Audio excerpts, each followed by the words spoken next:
ఇంకా రెండో అంశం ఏంటంటే నిన్న కిషన్ రెడ్డి గారు ఇవాళ 8వ తారీఖు కదా 10వ తారీఖు వస్తున్నా మోడీ 10వ తారీఖు వస్తున్నటువంటి సందర్భంలో కిషన్ రెడ్డి గారు ఒక వ్యాఖ్యలు చేసినారు.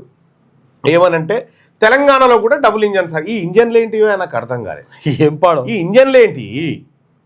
మొత్తం భారతదేశంలో 21 రాష్ట్రాలలో మీ ఇంజన్లే ఉన్నాయి. 1 ఇంజన్ 2 ఇంజన్ 3 ఇంజన్లు లోకల్ బాడీస్ దాకా మీ ఇంజన్లే ఉన్నాయి. ఆ రాష్ట్రాలు ఎందుకు దివాలా తీస్తా ఉన్నాయి? ఆ రాష్ట్రాలు ఎందుకు క్రైమ్లో ఎక్కువ క్రైమ్ రేట్ ఎక్కువ ఉంది? ఎందుకు ఆకలి సావులు ఎక్కువ ఉన్నాయి? ఎందుకు విద్య సరిగా అంతలేదు? ఎందుకు వైద్యం చేరతలేదు? ఈ ఇంజన్లు ఏంటియో నాకు అర్థం కాలే. ఈ ఇంజన్లు తెలంగాణ రాష్ట్రం నుంచి 8 మంది ఎంపీలను గెలిపించినవయా భారతీయ జనతా పార్టీ. 8 మంది ఎంపీ, సగం మంది దాదాపు సగం తెలంగాణను మీకు అప్పచెప్పినాం. అంటే 1.5 ఇంజన్ మీ చేతుల్లోనే ఉన్నది. 1.5 ఇంజన్ మీ చేతులు ఉంటే తెలంగాణ రాష్ట్రం నుంచి 8 మంది ఎంపీలను గెలిపిస్తే తెలంగాణకి ఏం జరిగింది? పక్క రాష్ట్రమైనటువంటి ఆంధ్రప్రదేశ్ నుంచి 3 బీజేపీ ఎంపీలు గెలిస్తే ఆడెట్లుంది? ఈ లెక్క తెలుసుకోవాలి. ఇలా 10వ తారీఖు రోజు ప్రధానమంత్రి నరేంద్ర మోడీ గారు ఇక్కడికి వస్తున్నారు. ప్రైవేట్ హాస్పిటల్ ఓపెనింగ్, ఆ తర్వాత బహిరంగ సభలో పాల్గొంటాడు. నేను అడుగుతా ఉన్న భారతీయ జనతా పార్టీ ఎంపీలను తెలంగాణ రాష్ట్రంలో 2 కేంద్ర మంత్రులు ఉన్నారు. మీ 2 కేంద్రం నువ్వేమో ఓవైసీ గురించి మాట్లాడుతాను సరిపోయా, ఆయననేమో బీజేపీ ధర్మం అని ఆయన. ఇద్దరు మంత్రుల సంగతి అది. ఇక 6 ఉన్నారు. డికే అరుణ గారు, కొండా విశ్వేశ్వరరెడ్డి గారు, ఈటల రాజేందర్ గారు, ధర్మపురి అరవింద్ గారు, గొడెం నగేష్ గారు, ఆ తర్వాత రఘునందన్ రావు వీళ్ళందరూ ఉన్నారు. ఏం చేసిరా? తెలంగాణ రాష్ట్రానికి ఈ 2 ఎంపీ ఈ 8 మంది కలిసి చేసినటువంటి ఉద్దారకం చూడ్రి. చెప్తే పరువు పోతుంది. వీళ్ళు చేసిన కథ పక్క రాష్ట్రానికి ఏం జరుగుతుంది, మనకాడ ఏం జరుగుతా ఉందో ఒకసారి చూస్తే ఇవి లెక్కలు అర్థమైతాయి. చెప్పుకోవడానికి పెద్ద మాట. తెలంగాణ రాష్ట్రం నుంచి 8 మంది బీజేపీ ఎంపీలను గెలిపించినాం. ఆంధ్రప్రదేశ్ నుంచి 3 బీజేపీ ఎంపీలు బయరు. మనమే ఎక్కువిచ్చినాం. ఒకవేళ పార్టీకి డైరెక్ట్ ఇచ్చింది మనమే. తెలంగాణ రాష్ట్రమే ఎక్కువ భారతీయ జనతా పార్టీకి డైరెక్ట్ ఎంపీలను గెలిపించారు. ఇప్పుడు వాళ్ళ అర్థం ఏంటంటే మీరు డైరెక్ట్ గెలిపేకూరి ఎవరికైనా మద్దతు ఇస్తారో గెలిపిరన్నట్టు. ఇక్కడ లెక్కలు చూద్దాం సార్. 2026-27 కేంద్ర పన్నుల వాటా అంచనా ఎట్లా ఉంది? తెలంగాణలో అంటే 33,181 కోట్ల రూపాయల అంచనా ఉంది. దాదాపు రెట్టింపు వ్యత్యాసం ఉంది. కేంద్ర పన్నుల వాటా అంచనా 64,362 కోట్ల రూపాయలు రెట్టింపు వ్యత్యాసంతో కనిపిస్తూ ఉంది. 10వ ఆర్థిక సంఘం లెక్కలు పన్నుల పంపిణీ ముఖ చిత్రాన్ని ఒకసారి చూసుకుంటే 15th ఫైనాన్స్ సంబంధించి ఆంధ్రప్రదేశ్కి 4.047% నిధులు వచ్చినాయి. తెలంగాణ 2.102%. తెలంగాణలో ఉన్న భారతీయ జనతా పార్టీ ఎంపీలుగా మీరు ఈ ధర్మాలు గిర్మాలు పక్కకు పెట్టి ఈ లెక్కల సంగతి చెప్పారు. ఫస్ట్ మీరు లెక్కల కోసమే పోయింది. 16th ఫైనాన్స్ విషయానికి వస్తే ఆంధ్రప్రదేశ్లో 4.217% ఏమో ఆంధ్రప్రదేశ్లో ఉంటే 2.174% ఏమో తెలంగాణ రాష్ట్రంలో ఉంటే ఏం చేస్తురా భారతీయ జనతా పార్టీ ఎంపీలు? ఇడికని గెలిచిపోయారు కదా. ఇడికని గెలిచిపోయి మీ డైలాగులు ఏంది? మీ డైలాగులు వింటా ఉంటే నవ్వొస్తా ఉంది. ఇప్పుడు నేను అడుగుతా ఉన్నా, ఈటల రాజేందర్ గారు, బండి సంజయ్ గారు, కిషన్ రెడ్డి గారు, ఆ తర్వాత మిగతా నాయకులను అడుగుతా ఉన్నా, ఇదా మీ తెలివి? ఇదా తెలంగాణ రాష్ట్రం నుంచి ఎంత పోతుంది? తెలంగాణకి ఎంత తీసుకొస్తున్నా ఉన్నారు మీరు? ఇంకా మళ్ళీ డబుల్ ఇంజన్ 3వ ఇంజన్ సర్కార్ రావాలని ఈ ఇంజన్లు బంద్ చేయరు నాయన. ఇంకా మీరు ఆయిల్ ఇంజన్ కానే ఉన్నారు. ఇప్పుడు ఏఐ ఉన్నది. ఇక్కడ 16వ ఫైనాన్షియల్ నిధులను ఒకసారి చూస్తే ఆంధ్రప్రదేశ్కు 4.217% వస్తే తెలంగాణకు 2.17%, 2% తక్కువ. ఇక సగం తక్కువ, కొంచెం పెంచారు అంతే. దాంట్లో 2025-26 అంచనా చూస్తే 57,556 కోట్ల రూపాయలు ఆంధ్రప్రదేశ్కి ఇచ్చిర్రు. తెలంగాణకి 29,900 కోట్లు ఇచ్చిర్రు. ఇది 2026-27 అంచనా ఒకసారి చూస్తే 64,362 కోట్లు ఏపీకి వస్తా ఉంటే 33,181 కోట్లు తెలంగాణకు వస్తాయి. సగం కూడా తెత్తలేరు కదా. ఎక్కువ మంది ఎంపీలు ఉంటారు. ఎక్కువ మంది ఎంపీలు మళ్ళా గ్రాంట్ల విషయానికి వస్తే 2025-26-27 అంచనాలతో కొనసాగుతున్న లెక్కలు ఒకసారి చూస్తే ఆంధ్రప్రదేశ్ 32,458 కోట్లు, 17% పెరుగుదల ఉంది ఆంధ్రప్రదేశ్ నిధులు రాబట్టుట్ల. తెలంగాణ విషయానికి వస్తే 24,166 కోట్ల రూపాయలు పెరుగుదల ఉన్నా తులనాత్మకంగా చాలా తక్కువ ఉంది. ఇది పన్నుల వాటాతో పాటు గ్రాంట్ల రూపంలో వచ్చే సాయంలో ఆంధ్రప్రదేశ్ ముందంజలో ఉంది. మొత్తంగా కేంద్ర బదిలీలో రెట్టింపు ఆధిక్యాన్ని ప్రదర్శిస్తూ ఉంది. తెలంగాణనే వట్టిగానే మనకు డైలాగులు చెప్తాయి ఈ ఎంపీలు అంతా కలిసి. నిధుల పంపిణీని నిర్దేశించే 3 ప్రధాన శక్తులు ఒకసారి చూస్తే తెలంగాణ సెంట్రల్ ఫండ్స్ ఇగో ఇట్లా ఉంటాయి. సెంట్రల్ ఫండ్స్ ఇట్లా ఉంటే తెలంగాణకి ఇగో ఈ కాలువ, ఆంధ్రప్రదేశ్కి ఈ కాలువ. ఎవరికి ఎక్కువ అవుతుంది? జనాభా విస్తీర్ణం ఆంధ్రప్రదేశ్ జనాభా ఎక్కువగా ఉండడం వల్ల ఈక్విటీ క్రైటీరియాలో సహజంగానే కొద్దిగా డబుల్ అయింది ఇది. తెలంగాణ రాష్ట్రంలో 4 కోట్ల మంది జనాభా, 4 కోట్ల మంది జనాభా ఇక్కడ ఉంటే అక్కడ ఎంత పోతుందో ఆదాయం. తెలంగాణలో తలసరి ఆదాయం ఎక్కువ, దీనివల్ల ఫైనాన్స్ కమిషన్ ఫార్ములాలో తక్కువ మార్కులు. ఈ తలసరి ఆదాయం దుకాణం తెరిచింది ఎవరు? కేసీఆర్ తెరిచిండు. పర్ క్యాపిటల్ ఇన్కమ్ ఎక్కడో వెళ్ళిపోయింది, మనది విపరీతంగా పెరిగిపోయిందని చెప్పిండు. మీకు ఆడ ఇన్కమ్ అడ్డగోలు ఉంది కదా, ఇక మీకు పైసలు ఇవ్వమని వాళ్ళు. ఇప్పుడు పర్ క్యాపిటల్ ఇన్కమ్ చూస్తే మంచిగానే ఉన్నది. ఇప్పుడు మొన్న మెగా కృష్ణారెడ్డి భార్య గౌన్ వేసుకుంది, ఆమె 142 కోట్లు పర్ క్యాపిటల్, 142 కోట్లు. ఆమె 142 కోట్ల ఇక్కడ గౌన్ లేదా? రాజకీయ సమీకరణాలు. కేంద్రంలో ఎన్డీఏ ప్రభుత్వంలో కీలక భాగస్వామిగా ఉన్నందున ఆంధ్రప్రదేశ్కి అదనపు మద్దతు. ఇగో ఇది కథ. మరి ఈ ఎంపీలు ఒట్టిదేనా? ఇక ఆయన ఏమంటాడు, కిషన్ రెడ్డి గారు ఏమంటాడు, ఇక్కడ డబుల్ ఇంజన్ సర్కార్ వస్తే తప్ప తెలంగాణలో అభివృద్ధి కాదు. మరి మీరు రాజీనామా చేయరు అంటే మేము మమ్మల్ని గెలిపించినా వేస్టే అని చెప్తా ఉన్నాడు ఆయన కిషన్ రెడ్డి గారు. మా బీజేపీని ఎంపీలను ఇక్కడ గెలిపించినా వేస్టే, మేము ఉన్నా నామకే వాస్తేనే మేము నిధులు తేలేము అని చెప్తున్నట్టు ఉంది ఆడ కథ.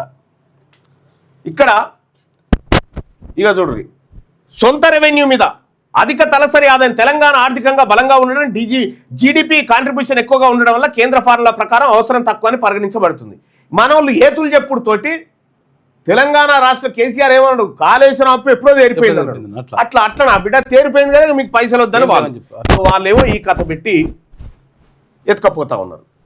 ఇలా కులగణన ద్వారా బయటపడ్డటువంటి 81% మంది బీసీలు అత్యంత వెనకబడి ఉన్నారని కులగణన ఏది స్వతంత్ర కమిటీ రిపోర్ట్ చెప్పింది కదా. మరి ఈ ముందంజ ఎక్కడదా? ఇవన్నీ దొంగ లెక్కలు చెప్పారు. గ్రామీణ ఉపాధి పథకం చూస్తే తక్కువ బకాయిలు, పనుల డిమాండ్ మరియు నిధుల రికార్డింగ్ తులనాత్మకంగా తక్కువ స్థాయిలో ఉంది తెలంగాణ రాష్ట్రంలో. 1014.60 కోట్లు 2025 పెండింగ్ బకాయిలు దేశంలో 2వ అత్యధికం. భారీ వర్క్ డిమాండ్ ఒకే ఇన్స్టాల్మెంట్లో 7,669 కోట్లు కేంద్రం నుండి విడుదలైనాయి. అక్కడ మనకు లేదు.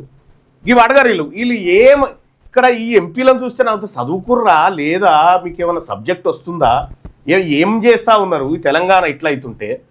హైదరాబాద్ మెట్రో ఫేజ్కు 38,595 కోట్లు కేంద్రం అనుమతి కోసం పెండింగ్లు ఉంది. ఇది అమరావతి రాజధాని జాతీయ రహదారుల ఎన్డీఏ పాలన వల్ల అదనపు కేంద్ర సభ్యుడు ప్రాజెక్టుల నిధుల సమీకరణ మరియు అనుమతులు సులభతరంగా వచ్చేస్తావు.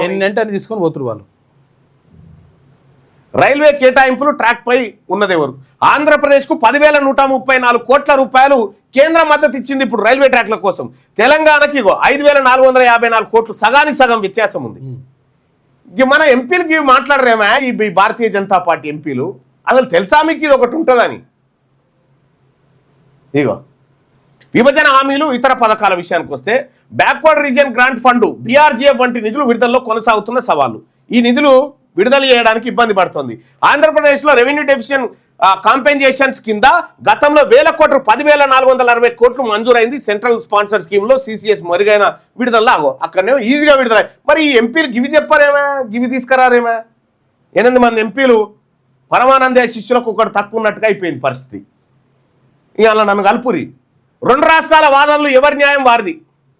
మేము దేశ ఆర్థిక వ్యవస్థకు భారీగా ట్యాక్సులు చెల్లిస్తున్నాం, కానీ కేంద్రం నుండి తిరిగి వచ్చే వాటా చాలా తక్కువ ఉందని చెప్పి తెలంగాణ చెప్తా ఉంటే, విభజన వల్ల నష్టపోయిన ప్రత్యేక హోదా ప్యాకేజీ మా హక్కు, ప్రస్తుత రాజకీయ సమీకరణలు ఎన్డీఏ ఉపయోగించుకొని ఇక వాళ్ళు ఏం గరిష్టంగా నిధులు తెచ్చుకుంటా ఉన్నారు. మన ఎంపీలకు ఈ టాపికే తెలియదు.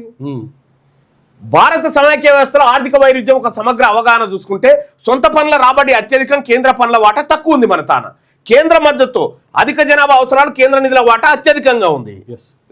రీతి రివాయినోడే గద్దెచ్చుకుంటుండు. ఇక మనదేం ఈ పరిస్థితి. ఇది క్లోజ్ చేయను.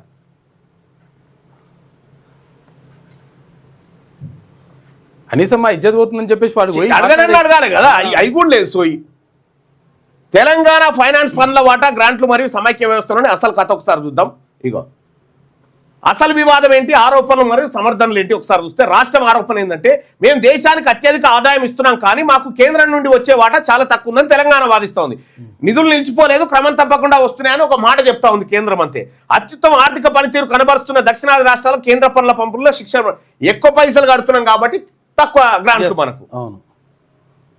ఇగో కాంట్రిబ్యూషన్ వర్సెస్ రిటర్న్.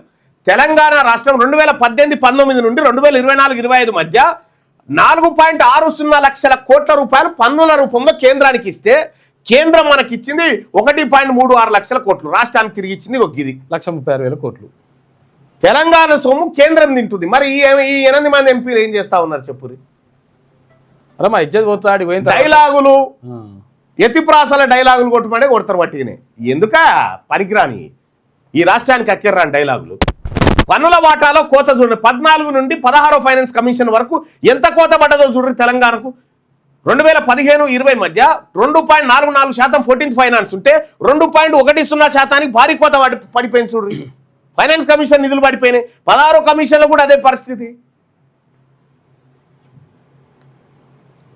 ఆగిపోయిన మెగా ప్రాజెక్టులు మరియు కేంద్ర వివక్షపై ఆరోపణలు చూస్తూ ఉంటే ఇగో ఎస్సీఎస్ ఫండ్, సెంట్రల్ స్పాన్సర్డ్ స్కీమ్స్ ఏవైతే ఉంటాయో ఫండింగ్ రేషియో 90% కేంద్రం ఇవ్వాలి, 10% రాష్ట్రాలు పెట్టుకోవాలి. అది పోయింది.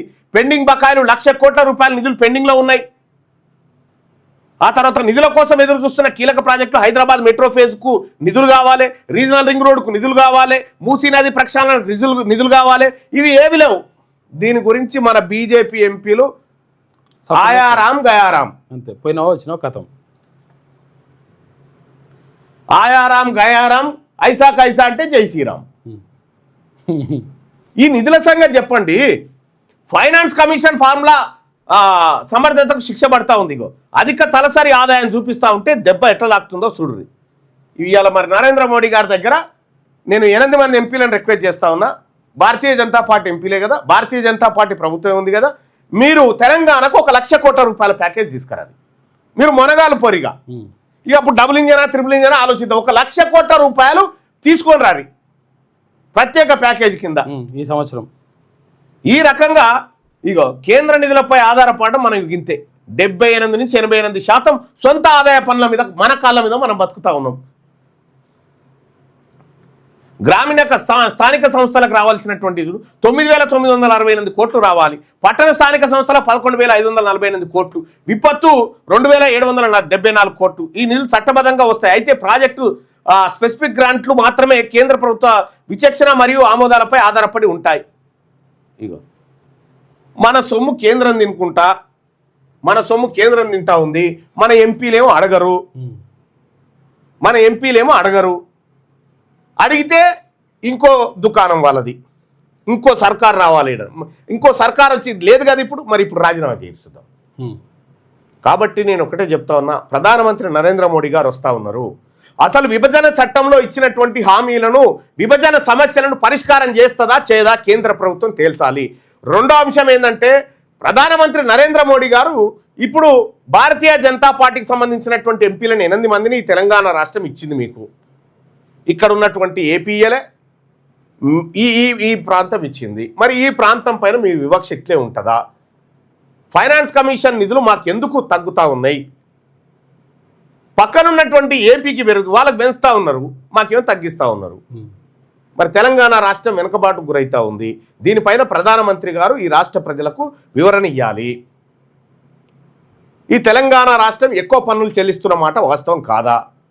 ఎక్కువ పన్నులు మా దగ్గర నుంచి తీసుకొని తక్కువ మాకిస్తారు. బీహార్ ఉత్తరప్రదేశ్ ఎత్తుకపోయి బీహార్ వాళ్ళు పావుల ప్రధానమంత్రికి ఇస్తే ప్రధానమంత్రి గారు రూపాయి బీహార్కి ఇస్తా ఉన్నాడు. మనం రూపాయి ప్రధానమంత్రికి ఇస్తే పావుల మనకి ఇస్తా ఉన్నాడు. ఇంకో ఇది తేడా. దీన్ని బట్టి ఏమర్థమైందంటే ఇక్కడ భారతీయ జనతా పార్టీ ఎంపీలను గెలిపించుకున్న లాభం లేదు అనేది స్పష్టంగా నిన్నటి కిషన్ రెడ్డి గారి ప్రెస్ మీట్ ద్వారా అర్థమవుతా ఉంది.